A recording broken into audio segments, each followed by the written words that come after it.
Mobil adalah sistem komponen antar kerja yang kompleks. Ketika salah satu bagian rusak, maka akan mempengaruhi bagian lain yang terhubung. Salah satu masalah yang sering dialami adalah keselarasan roda, yang salah satunya disebut dengan wheel alignment atau penyelarasan sudut geometri roda, yang memberikan pengaruh terhadap kerja suspensi dan kondisi fungsi roda dan ban.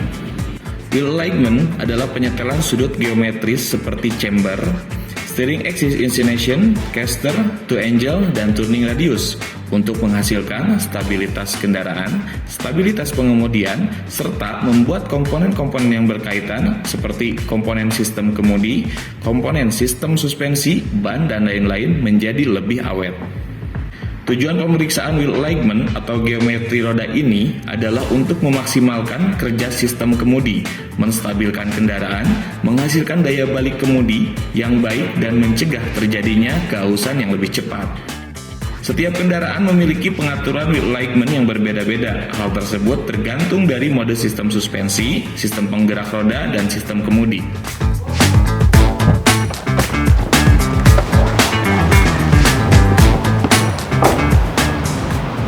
Pak Doni, gimana kabarnya? Alhamdulillah sehat, Pak. Iya, ada yang bisa saya bantu, Pak? Ini, Pak, mobil saya sepertinya ada masalah gitu. Ketika dikendalikan, setirnya kurang seimbang, cenderung belok ke kiri sendiri gitu kadang-kadang. Oh, kemungkinan mobil Bapak ada masalah di front wheel alignment-nya, Pak. Ada kemungkinan ban depannya itu habisnya nggak rata ya, Pak? Iya, betul, Pak. Tapi padahal baru diganti ban baru. Oke, teman-teman kursus kita, pada kesempatan kali ini kita akan melakukan perbaikan tentang front wheel alignment. Apa saja yang akan diperiksa, kita lihat video berikut. Sebelum melaksanakan pekerjaan, perlu kita persiapkan terlebih dahulu peralatan kerja yang digunakan. Antara lain, 1 unit mobil, tool caddy 1 set, stall service atau area kerja, dongkrak hidrolik, car lift atau purpose lift, stand atau penyangga, dial indikator, CCKG chamber caster kingpin gauge, turning radius, brake pedal pusher. Kemudian kita harus menggunakan peralatan keselamatan kerja, antara lain fender cover, grill cover, steering cover, floor cover, alat pelindung kepala, masker, sarung tangan, sepatu safety. Sebelum melakukan pemeriksaan maupun penyetelan sistem FPA, sebaiknya kita memeriksa kondisi awal kendaraan terlebih dahulu. Dengan cara, pastikan mobil berada di stall area. Pastikan mobil tidak ada beban atau muatan. Periksa tekanan angin pada masing-masing roda dengan menggunakan alat tire pressure gauge sesuai standar tekanan. Periksa kondisi kausan kembang ban dan juga perbedaan ukuran ban. Periksa keolengan gerakan ball joint dan juga bearing roda. Periksa run out roda dengan alat dial indikator. Periksa kausan tirot. Periksa steering linkage bagian kiri dan kanan. Periksa kausan pada komponen sistem kemudi dan sistem suspensi. Periksa kerja shock breaker bagian depan kendaraan. Periksa jarak sasis ke ground atau tanah.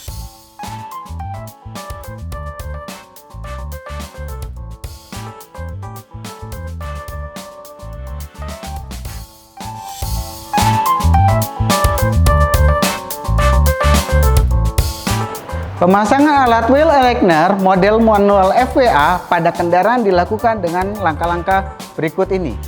Tempatkan unit mobil pada car lift dengan memposisikan roda bagian depan di atas turning radius.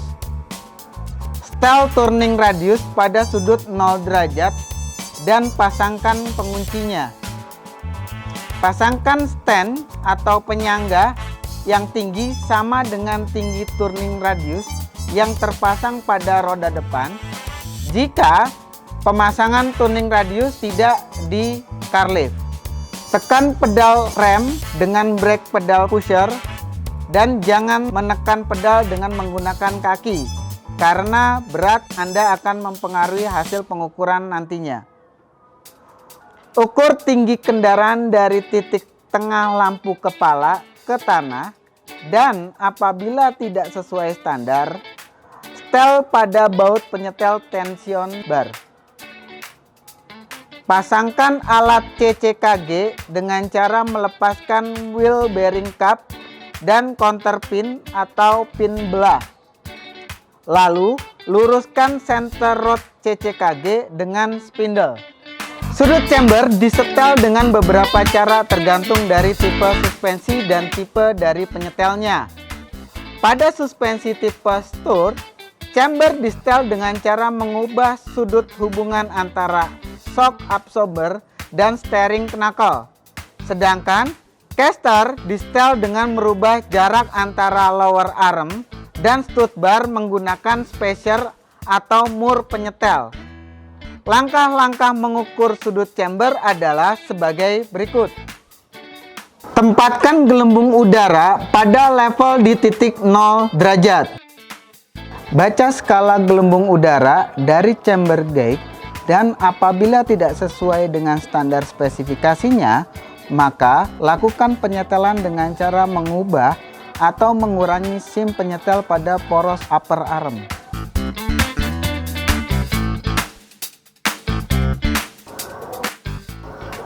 Chamber adalah derajat sudut kemiringan bagian atas roda depan dilihat dari bagian depan kendaraan, yang dibentuk antara sudut kemiringan roda dengan garis vertikal roda.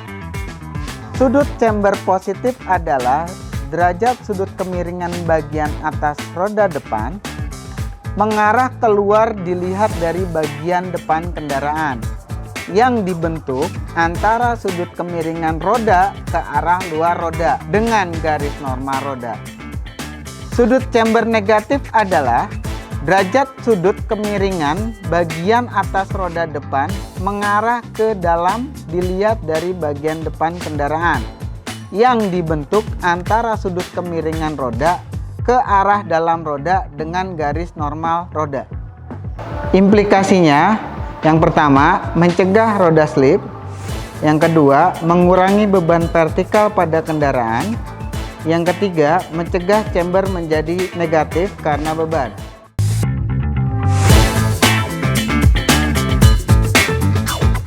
Pengukuran sudut caster dilakukan bersama dengan pengukuran sudut kingpin inclination dengan langkah-langkah sebagai berikut. Putar roda depan ke arah luar dengan posisi sudut 20 derajat. Putar adjusting knob pada bagian belakang jack sampai gelembung udara untuk caster dan kingpin inclination berada pada posisi sudut 0 derajat. Putar sudut knob pada bagian belakang gate sampai gelembung udara untuk caster dan kingpin inclination berada pada posisi sudut 0 derajat. Kemudian putar roda ke arah bagian dalam dengan posisi sudut 20 derajat. Baca angka yang ditunjukkan oleh gelembung udara pada caster dan kingpin inclination gauge.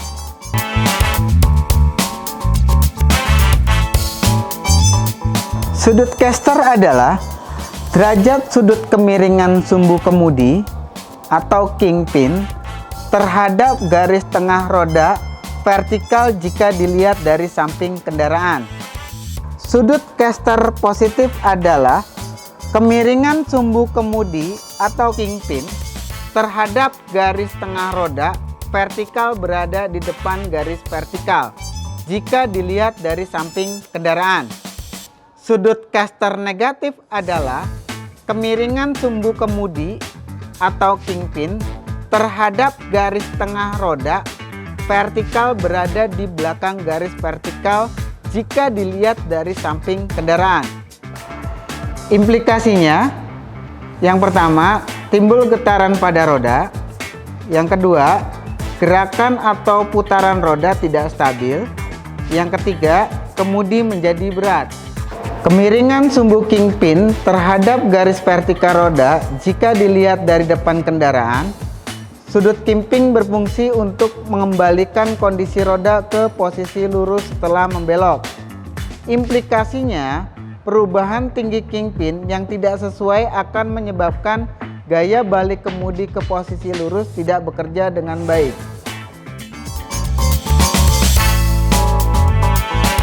Kemudian, lakukan langkah-langkah pengukuran to angle, to in, dan to out sebagai berikut. Ayunkan kendaraan agar suspensi stabil.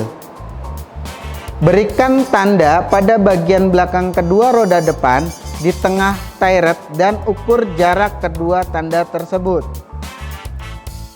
Majukan kendaraan sampai tanda pada bagian belakang ban berada setinggi gag bagian depan ban dan ukur jarak kedua tanda tersebut. Apabila hasil pengukuran tidak sesuai dengan spesifikasi, lakukan penyetelan tirot dengan cara memanjangkan atau memendekkannya. Kendurkan tirot dan end lock knot kiri dan kanan terlebih dahulu. Rotasi tirot kiri dan kanan untuk penyetelan to in sesuai spesifikasi. Dalam hal ini, tirot kiri dan kanan harus sama panjang. Setelah penyetelan, kencangkan lock nut sesuai dengan spesifikasi.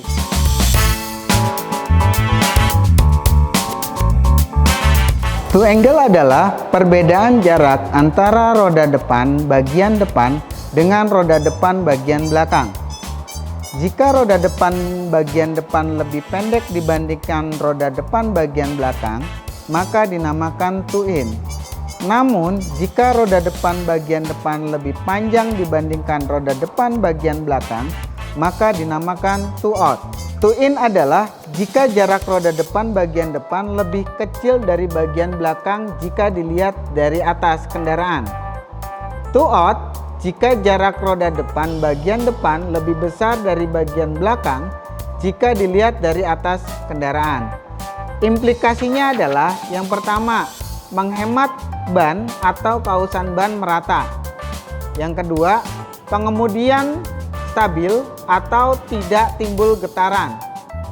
Yang ketiga, sebagai koreksi atas chamber. Yang keempat, sebagai koreksi atas gaya penggerak. Buka pengunci turning radius. Putar habis steering wheel ke kiri. Kemudian, baca hasil pengukuran pada roda kiri dan kanan. Putar habis steering wheel ke arah kanan. Kemudian, baca hasil pengukuran pada bagian roda kiri dan kanan. Apabila pembacaan pengukuran tidak sesuai dengan spesifikasi, maka lakukanlah penyetelan pada baut stopper. Upayakan panjang tirot kiri dan kanan harus sama.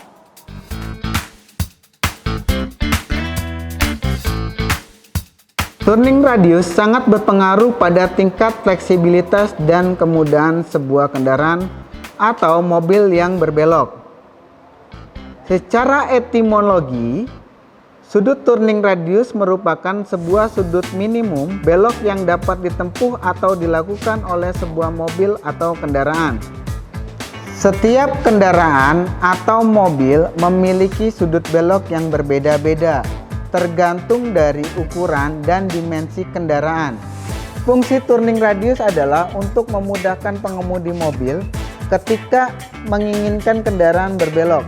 Semakin kecil nilai turning radius, maka semakin mudah kendaraan atau mobil tersebut berbelok arah.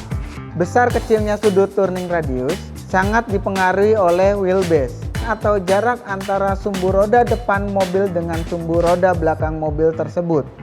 Oleh karena itu, kendaraan atau mobil yang berukuran besar kemungkinan besar memiliki nilai turning radius yang semakin besar. Demikianlah cara memeriksa kerusakan sistem front wheel Elecman. Perlu diingat, gunakan selalu peralatan sesuai dengan fungsi dan kebutuhannya, serta pastikan selalu utamakan keselamatan kerja. Semoga video ini bermanfaat. Sampai jumpa. Vokasi kuat menguatkan Indonesia. Salam kompeten.